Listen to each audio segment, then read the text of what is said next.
Welcome everyone. This is Niko Ana, and I'm here today to share with you in this Dharma Masterclass series, the teachings of oneness.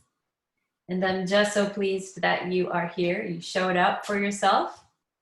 And what I'd like to start with, as always, is just taking a moment to settle in to our being and connect with the heart center and set an intention for this class today. So if you want to join me, go ahead and just settle into the surface that you're currently on, whether you're sitting or lying back. And go ahead and just take a nice, slow, deep breath. In through your nose and out through your nose or mouth.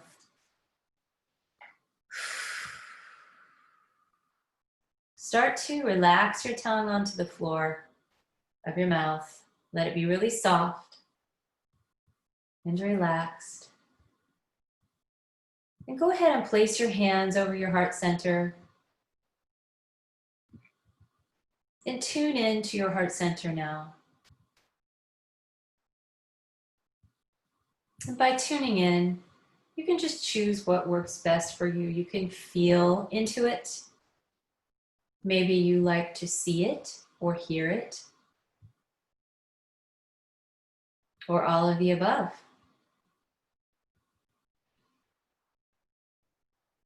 Continue the slow breaths.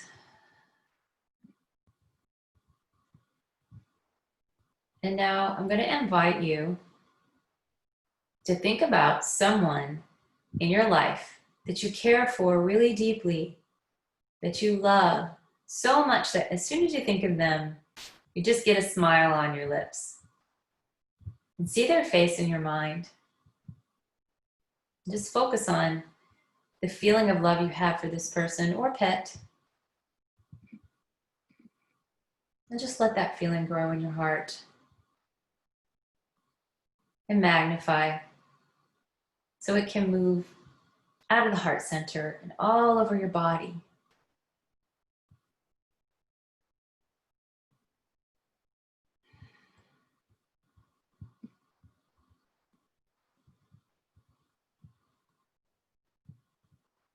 Good, and just go ahead now and let your hands fall into your lap if you had them on your heart. And you can take this moment now to just anchor an intention in your heart center for yourself.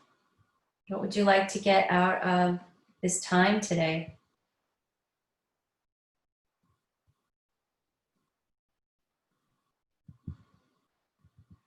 Taking a couple more deep breaths, really anchoring it in with those breaths.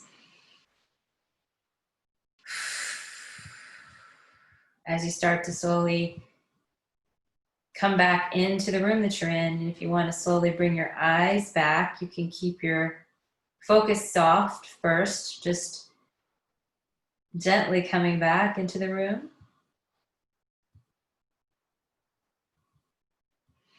Good, and then if it feels good to you, you can reach up and stretch your arms up into the sky and look up like you're receiving something wonderful from the universe.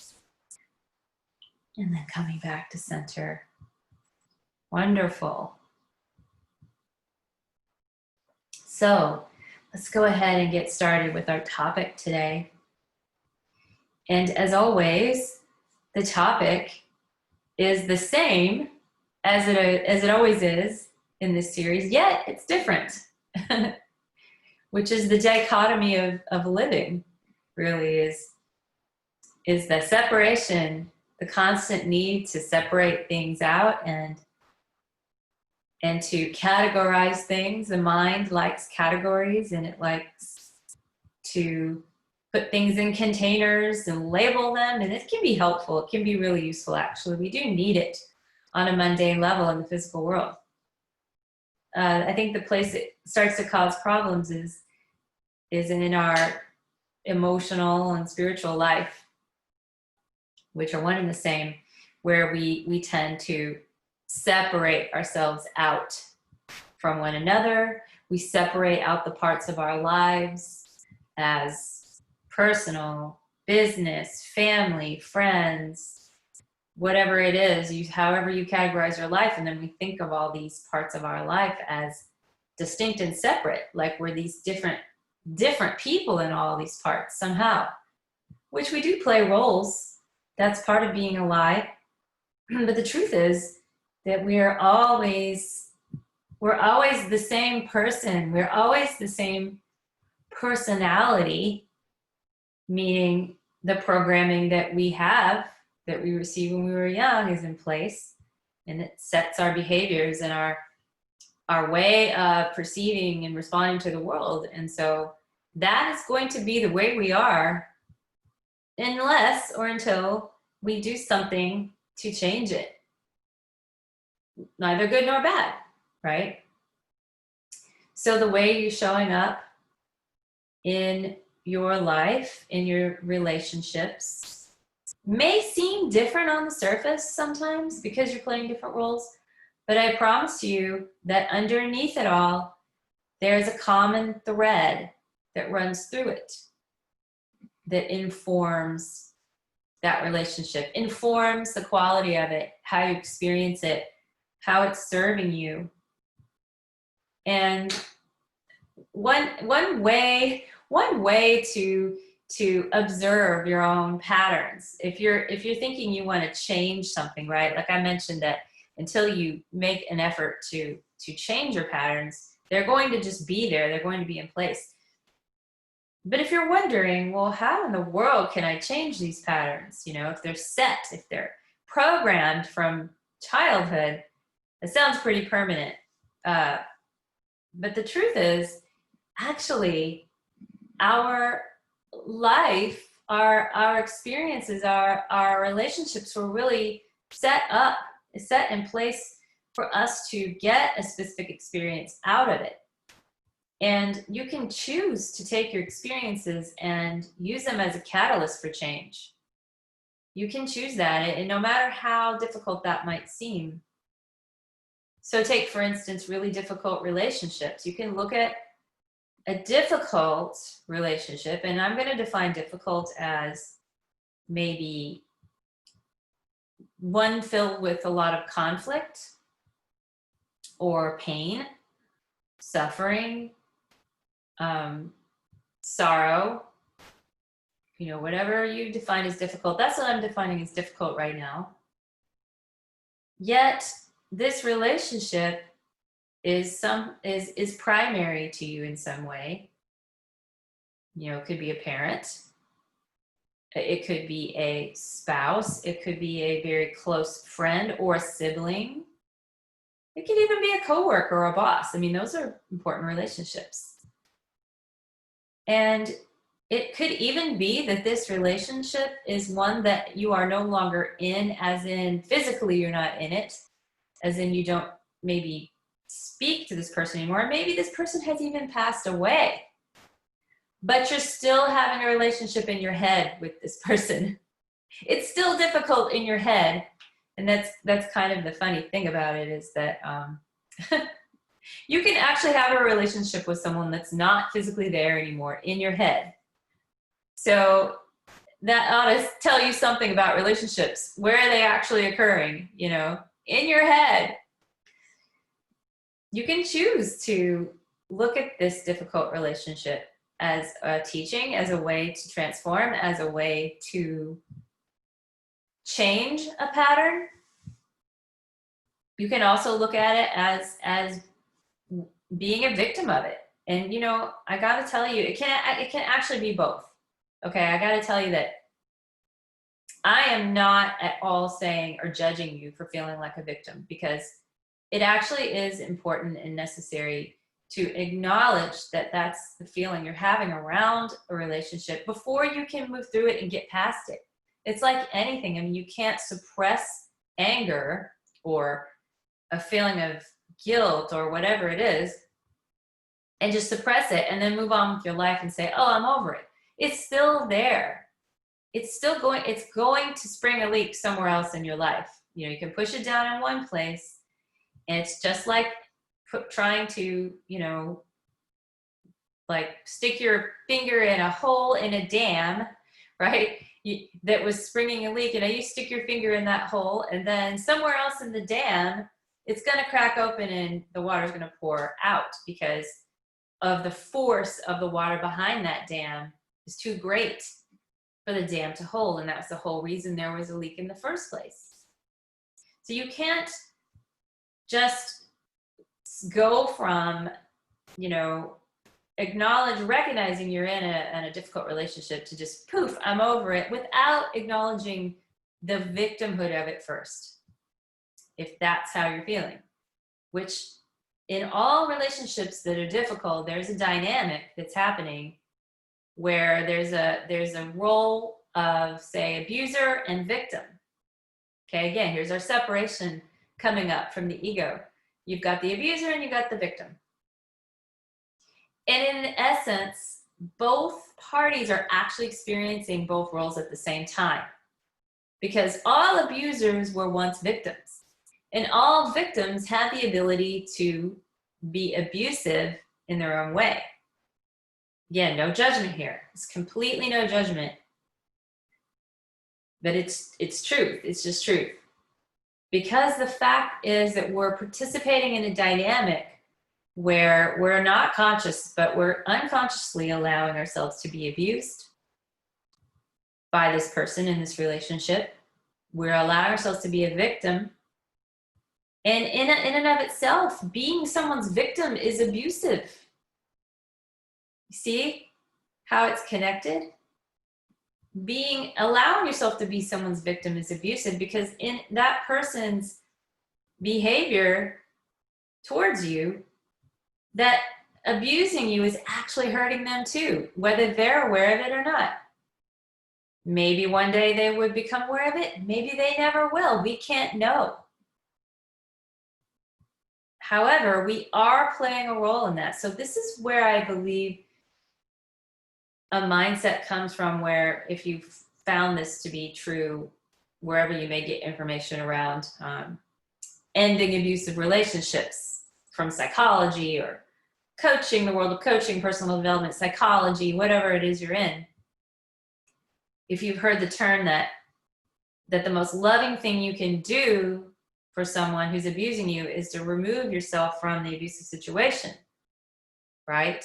Because they're actually allowing them to hurt you is actually not being loving towards them. So if you can't be in that relationship without them continuing to abuse you, if you've asked them to stop, if you've tried everything and it's just not happening, and they're just not able to stop for whatever reason they have, wherever they are in their life with their neurology and their patterns and their mental pathologies that they may have, they're not capable in this moment of not abusing you, no matter how much they want to stop, or no matter how much you beg them.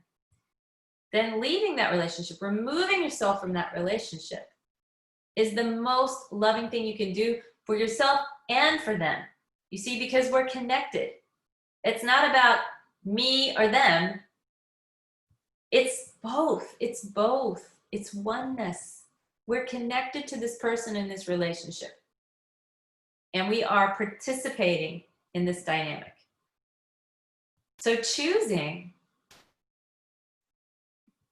to remove yourself from the pattern is the first step there. And you typically can't get any healing around it until you make that first step. Removing yourself from the pattern and placing yourself in a container, if you want to call it, of healing, as in removing yourself from all the influences and triggers and familiar dynamics and surroundings that have triggered you to be in that dynamic before. Removing yourself, kind of like the recovering alcoholic, right? Let's just use that as an example, because truly, it is an addiction. It is an addiction we're dealing with here. I'm gonna say we, because I've been there. I have been there. Trust me, I know. It is an addiction to the abuse. It sounds crazy. Why would we choose this? But we're chemically addicted to the neural peptides that are produced in our brain when we're abused. It's been happening for so long, and we're trauma bonded to this person. Trauma bonded meaning we're bonded to this person through some shared traumatic event. This is how cult leaders are able to keep followers. Trauma bonding. This is how dictators are able to keep people around them in their circle. You know, this is how children who were victims of severe violence from their parents continue to protect them into adulthood and keep their secrets and never tell the truth. Trauma bonding, okay? That's an addiction. So an alcoholic, right? If you know anything about AA, it's a beautiful organization, high vibration, beautiful, holding a space for source to heal you, right? They tell you, you got to remove yourself from all these people and places, not just the substance itself, but the people and the places you associate with it. So if you went drinking with these certain friends, or you went to these certain places when you drank, you got to stop doing it. You got to remove yourself from those places so you can heal. Because there's neurology in your brain that associates those people and places and circumstances with this substance that you are addicted to. And so you want to remove your addiction to the substance. You've got to put yourself in a clean space. You want to set yourself up for the most success you can, right? And a person that's in the first stages of recovering from alcoholism, do you think it'd be a good idea for them to go to a bar and be like, well, I don't have to have a drink. I can go to the bar and just have water. Do you think that's a good idea? No, it's not. What's the likelihood that person's just going to go ahead and have a drink anyway? Oh, I'll just have this one last drink and then I'll quit, right? So any person with any sense would probably tell that person, don't go to the bar. Don't go to the bar, maybe ever, but until you are completely healed and you have absolutely no desire for this substance anymore, and enough time has passed and you've done enough work that you're really stable in this recovery, in this healing. So it's true for being in a difficult, abusive, difficult, toxic relationship. Now, here's something I'm going to say about taking this whole idea a step further beyond just, I'm just going to recover. I'm just going to recover as in, I'm going to get away from this abusive relationship with this abusive person, and I'm going to, just recover from it. That's a step. So you survived. You got out. You've survived. And it's better, right? It's better than where you were. But you still feel like a victim. Okay, you still feel like a victim. And this is a necessary step. You've got to acknowledge, I feel like a victim. And then your mind is playing things over and over, bringing scenarios in from the past. Whatever it is that's coming up, you're removed from the situation, but yet you're still experiencing in your mind and you still feel like a victim. And this is so normal and healthy to be in this space. The trick is to not stay here too long, okay? And it's different for everyone, but don't stay here too long, because there is, I believe, a kind of a glamour almost around maybe being a victim. Our ego really loves that identity. We can take that identity on and be like, hey, I could stay here in victimhood and I could run around and proclaim I survived this to people, and then I could hang out with other people that survived, and we could live in this identity of I'm a victim of this, and that's appealing a little bit. But I invite you to really resist this, to not stay in the victimhood any longer than you have to. Because once you admit, I feel like a victim, the next step is going to be, why do I feel like a victim? Why did I allow myself to endure this abuse for so long? Guilt comes up.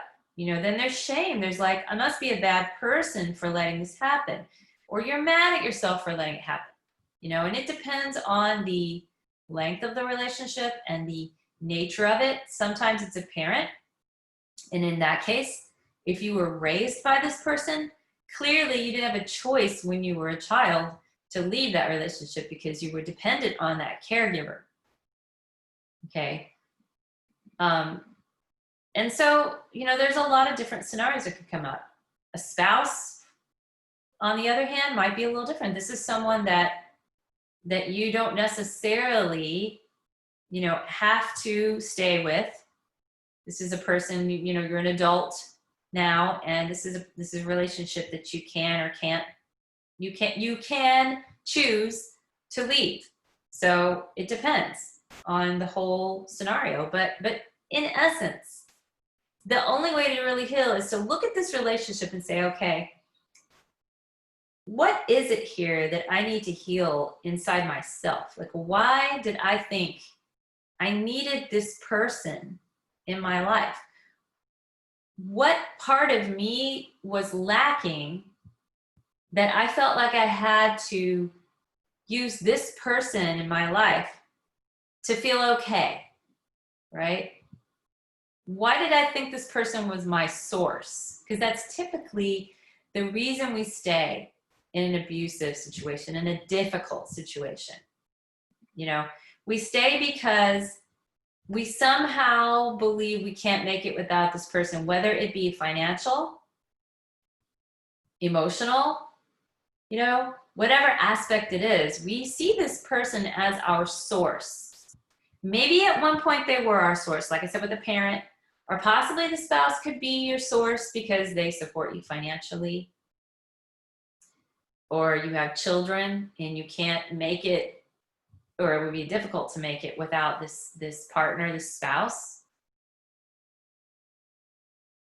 So the next step after victimhood is to really say, what does it mean to be a victim? And what would it be like to not be a victim? Like, what would that feel like? What's the opposite of victimhood?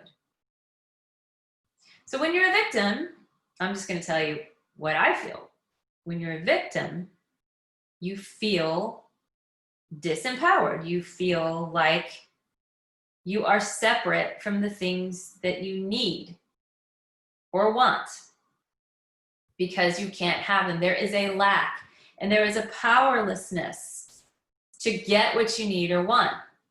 So there's something outside of you that is controlling whether you get these things you need and want. And these are sources, right? Resources or sources. And so when you don't get what you want, you feel victimized. It's a valid feeling, being human. So then let's just take it a step farther. What would it feel like to not be a victim? What's the opposite of that? Okay, well, let's see. If I wasn't a victim, then I would feel empowered, or I would feel free. I would feel expanded. I would feel supported. I would feel joy or peace or calm, maybe centeredness, connected. I'd feel connected. Yeah, so you take those feelings and do your own, investigation here. Ask yourself that question. I gave you some possibilities, but there's way more than that. And then say to yourself, okay, well, let's just say, okay, pick the one feeling. I'm just going to pick freedom. Freedom, okay? We all love freedom, right? All right, so if I want to feel free, so we're taking the focus off victimhood, but we're focusing on what we do want. Okay, we don't want victimhood. We do want freedom. Say to yourself, what is it that's stopping me from feeling this right now, just on my own, without these relationships, whether it's the abusive one or any of them, without the things in my outer world? How can I focus on feeling free without all those things to provide the feeling for me. And just asking the question itself is enough, right? You don't have to know the answer, okay? Mostly the mind will jump right in and say, well, I don't know, so I don't know how to get that. So I can't have it because I don't know. But we're going to bypass the mind, the ego's response to that and say, well, okay, yes, I hear you, ego. I hear you, mind. You just go over here for a minute and sit over there with your doubt. But I'm going to stay over here, and I'm going to kind of bask in the question here. I'm going to stay in the question without needing the answer right away. And the question is, what would it feel like to just be free right now? What would that feel like? And what you're going to find is that the actual feeling of freedom is generated within, because you have this amazing ability as a human being. Your consciousness is special because you can imagine things, right? You can visualize in your mind events, things happening that will make you feel something. Where does the feeling come from? Well, if you're imagining it in your mind, it's not in your outer world. It's coming from within, right? It's coming from within. This is why we watch media, television programs, and movies, and we consume stories all the time that make us feel something, right? How is it that you can watch a movie and cry at a scene? Okay, it's not happening to you in your physical world. You're watching it on a screen. It's a story. You're watching it happen, and it's eliciting a feeling in you. Any feeling. You can feel scared, right? Terrified of a horror movie. You can feel sad. Something sad is happening in the movie. You can feel happy. Something happy, wonderful is happening. You can feel worried. You can feel, so many things. Joy, hopefulness. You can feel guilt. I mean, again, where are these feelings coming from? The movie is not projecting the feelings onto you. The feelings aren't inside the movie screen or the TV screen or your phone. The screen on your phone doesn't have feelings in it, right? It's the information going into your brain being perceived, and then the body responding with a feeling. Your brain doesn't know the difference between watching something happening and it actually happening to you. It doesn't. So we can use this to our advantage. We can actually purposefully, I don't know which word is better there, which is the word, purposefully create a feeling in our body by imagining something we want to be true. Why not? So if we don't want to be a victim anymore, why would we continue to ruminate on our victimhood? At some point, we've got to move past that. Again, I urge you to understand that until you accept and acknowledge that you're feeling the victimhood, you can't move on to the healing stage. So it's fine to be in that feeling and then to shift it. And you may go back and forth a little at first. That's okay too. That's okay. Don't judge yourself, It doesn't have to happen overnight, okay? If you've been a victim your whole life, if you felt like a victim your whole life, it may take a little time for you to repattern your neurology around that. So going into the feeling of freedom, or whatever feeling you've chosen, generating the feelings from within by imagining the scenarios that would make you feel free. So let's just go a little deeper in here. I'm going to give you an example. Let's just say that in your abusive relationship, the thing that you were hanging on to in this relationship as a source was perhaps money, finances. You depended on this person to support you financially, and you don't know how you're going to make it without this person.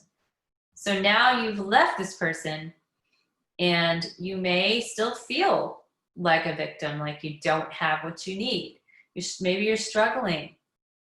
And so you feel like having the finances that you would need to make it would make you feel free, okay? Right, like that, isn't that what we all want? Isn't that why we work jobs and have businesses and bring in income? Is so not so we can have the money necessarily, but so we can feel free, so we can feel like we're supported, and that makes us feel free. So we can imagine a scenario of finances coming in, of money coming in a way that makes us feel good, not in a way that makes us feel bad, not coming from the abusive situation, but coming from a situation that we've created that feels good to us, that would make us feel free, okay? So it can be different for everyone, but maybe it's for you. Maybe it is just a big windfall of cash coming into your life from somewhere you didn't even expect.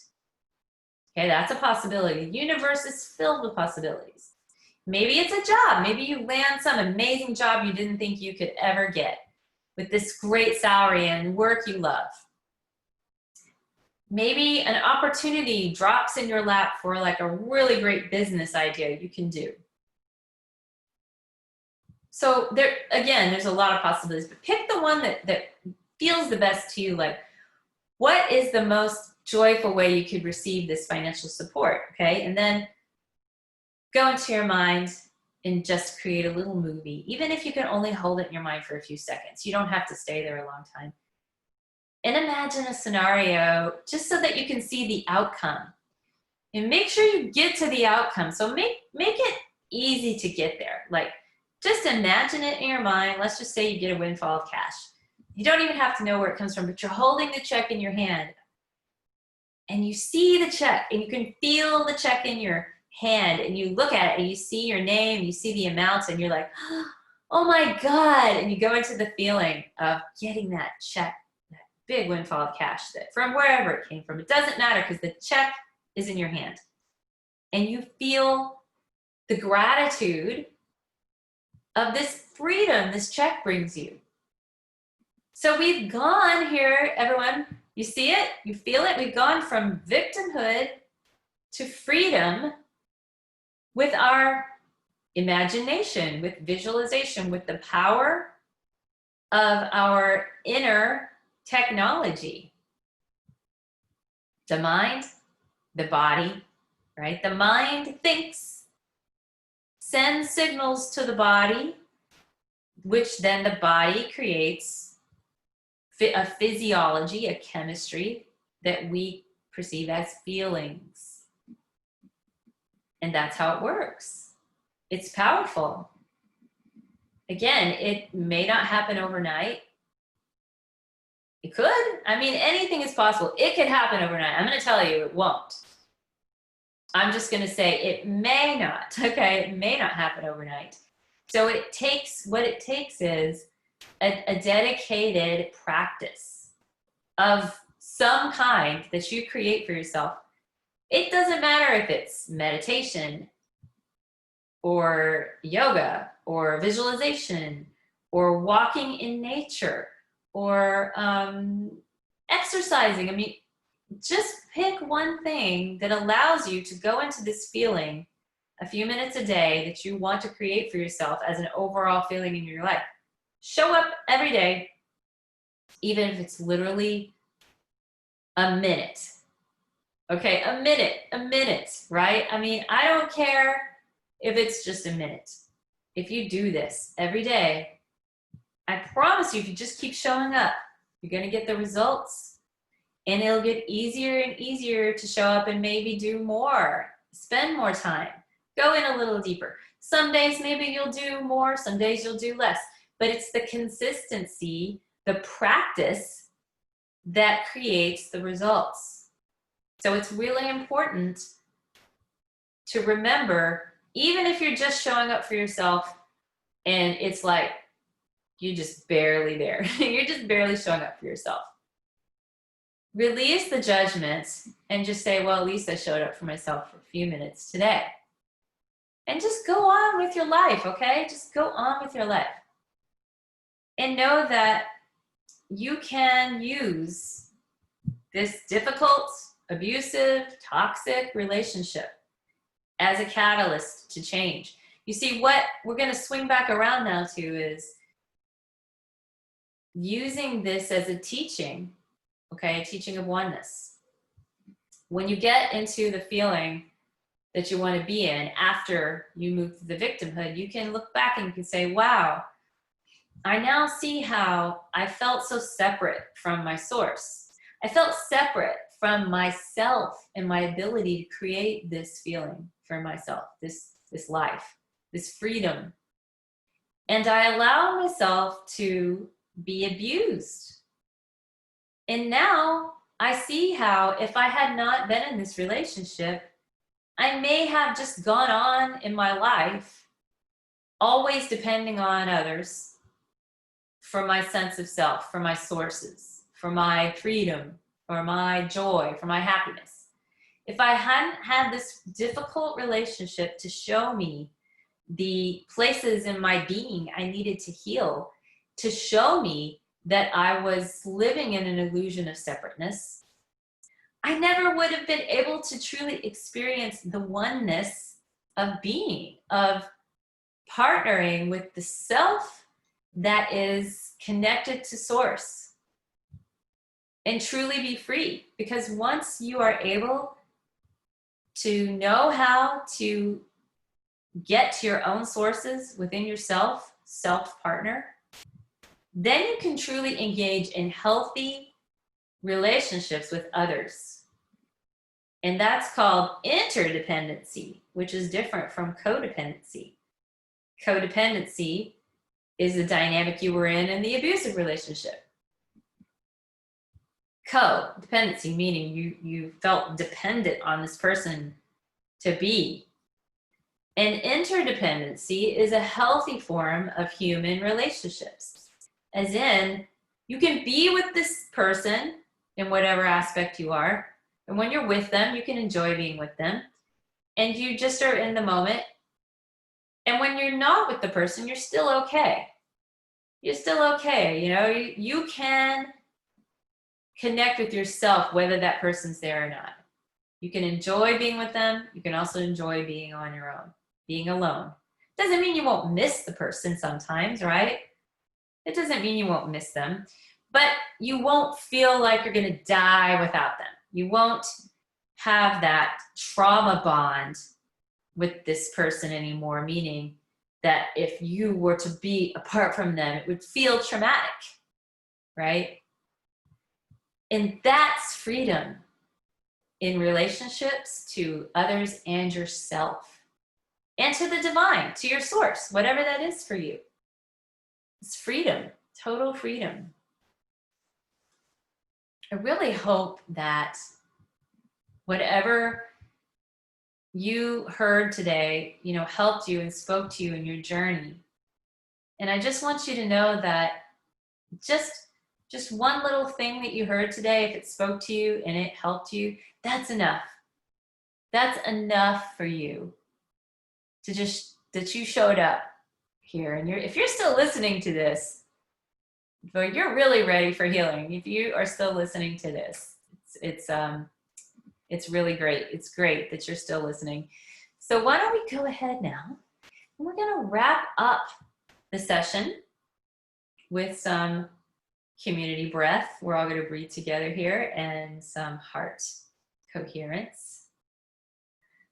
Let's just go ahead and settle back in to wherever we're sitting or laying back. Close your eyes if that works for you.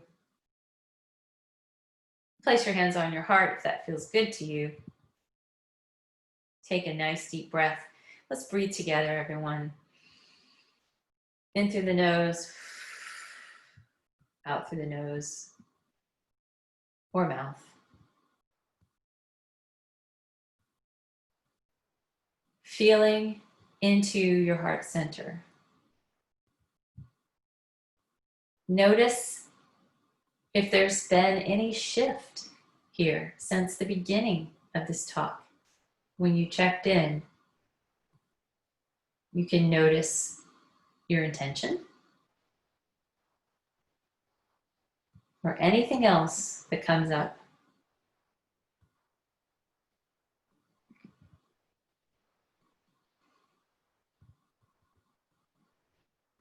Feeling into the heart center right now, just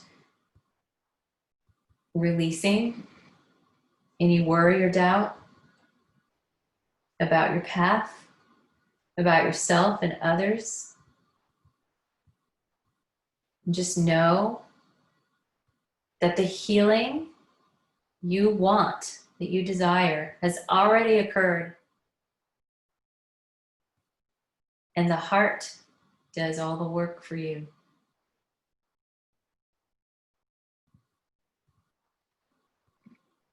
You can just surrender it right here. Let's take another deep breath together.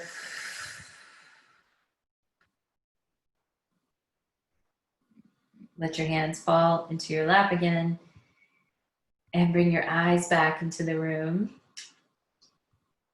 Good. And again, slowly coming back. Reach up again, stretch up your arms into the air and look up to the sky. If you can't see the sky, imagine the sky and stretch your fingers out like you're receiving something wonderful from the universe. We can come back to center together. Oh, namaste, my friends. Thank you so much for sharing with me today. And may all beings be at ease and know joy. Namaste, my friends.